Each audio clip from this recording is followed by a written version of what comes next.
L'étranger, Albert Camus. Résumé.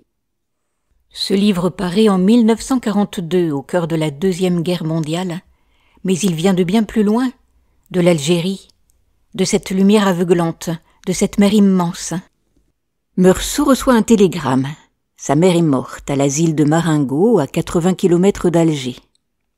Il prend 2 jours de congé, part en autobus, assiste à la veillée. La nuit, il fume, boit du café, observe les pensionnaires immobiles. Le lendemain, sous un soleil accablant, il suit le cortège funèbre. Plus que la douleur, ce sont la chaleur, la lumière et la fatigue qui l'accablent. De retour à Alger, le samedi, Meursault se rend à la plage. Il y retrouve Marie Cardona, une ancienne collègue. Ils nagent ensemble, vont au cinéma voir une comédie, passent la nuit enlacés. Marie, surprise, remarque qu'il ne paraît pas affecté par la mort de sa mère. Le lundi, il reprend son travail. Le soir, il croise son voisin, Salamano, un vieil homme acariâtre qui insulte son chien, et Raymond Sintès, son voisin et complice, homme douteux, aux manières brutales. Celui-ci est persuadé que sa maîtresse l'a trompé, alors il confie à Meursault son désir de vengeance. Meursault accepte d'écrire pour lui une lettre qui doit servir à l'attirer de nouveau. La femme revient. Raymond la bat. Une bagarre éclate. La police intervient. Plus tard, au commissariat, Meursault témoigne en faveur de son voisin. Dans les jours qui suivent, Marie lui demande s'il veut l'épouser. Il répond que ça lui est égal, mais il accepte. Quand son patron lui propose un poste à Paris, Meursault refuse, disant qu'il n'a pas de raison de changer de vie. Ces dimanches, il les passe à regarder la rue depuis son balcon. Salamano, le voisin qui a perdu son chien, vient se confier à lui. Un dimanche, Raymond entraîne Meursault et Marie chez son ami Masson, un homme bon vivant et sincère, au bord de la mer. Ils se baignent, déjeunent, puis rencontrent 2 Arabes liés à l'affaire de la maîtresse. La tension monte. Une rixe éclate. Raymond est blessé. L'après-midi, seul sur la plage, Meursault marche, le revolver de Raymond dans la poche. Le soleil l'éblouit. Ce soleil insistant, pesant, devient presque un autre personnage, et Meursault se sent oppressé. Lorsqu'il croise l'Arabe près du rocher, Meursault est aveuglé par la lumière reflétée sur la lame du couteau brandi par l'homme. Étouffé par la chaleur, il tire une balle, puis 4 autres. L'Arabe tombe. Arrêté, Meursault est enfermé. Les premiers jours, il souffre du manque de liberté, du silence, du lit étroit. Puis il s'habitue, apprend à vivre dans sa cellule, s'accroche à ses souvenirs. Marie lui rend visite une fois. Bientôt, elle disparaît de sa vie.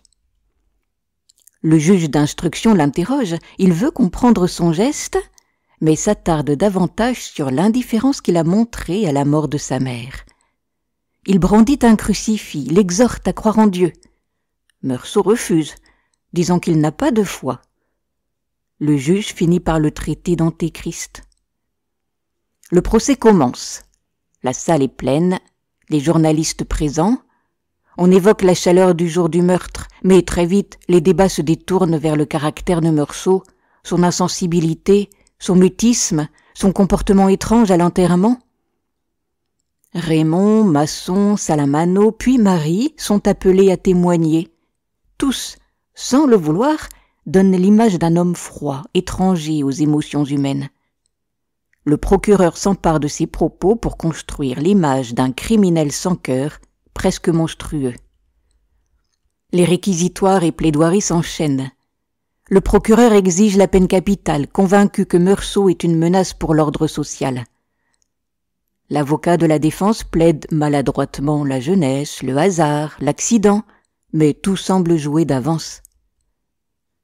Le verdict tombe, la peine de mort. Meursault attend, dans sa cellule. Il songe à l'exécution, à la guillotine, au peu de chance qu'il a d'obtenir une grâce. Le prêtre vient lui parler, mais Meursault le repousse violemment. Il refuse de croire en Dieu. Dans sa solitude, il accède à une vérité nue. La vie est absurde, mais elle est belle tant qu'on la vit sans mensonge. Dans les dernières lignes, il souhaite que le jour de son exécution, beaucoup de spectateurs l'accueillent avec des cris de haine. En refermant l'étranger, on reste marqué par Meursault, cet homme étrange parce qu'il vit à sa manière sans se plier aux attentes des autres. Son geste sur la plage n'est pas seulement un crime, c'est le moment où toute sa vie apparaît telle qu'elle est, simple, brute, honnête. Il ne feint ni émotion ni croyance et c'est cette sincérité radicale qui choque la société et le conduit à la prison, puis à la peine de mort. Dans sa cellule, face à l'inévitable, Meursault accepte son destin, il trouve la paix inattendue dans la certitude que la vie continue même si elle ne répond pas à nos désirs ou à nos rêves. Ce dénouement laisse le lecteur avec un mélange d'émotions et de réflexions sur la liberté, l'authenticité et le rapport aux autres. On peut ouvrir le regard vers d'autres œuvres où le héros se heurte aux conventions, Crime et châtiment de Dostoïevski où la culpabilité pèse sur l'homme. Mais surtout, l'étranger reste universel. Il nous invite à observer la vie telle qu'elle est, à accepter ce qui arrive et à vivre avec nos propres choix. Si cet audio vous a plu, merci de cliquer sur le pouce. Vous pouvez retrouver Histoire et Poésie sur ma chaîne Entendre lire.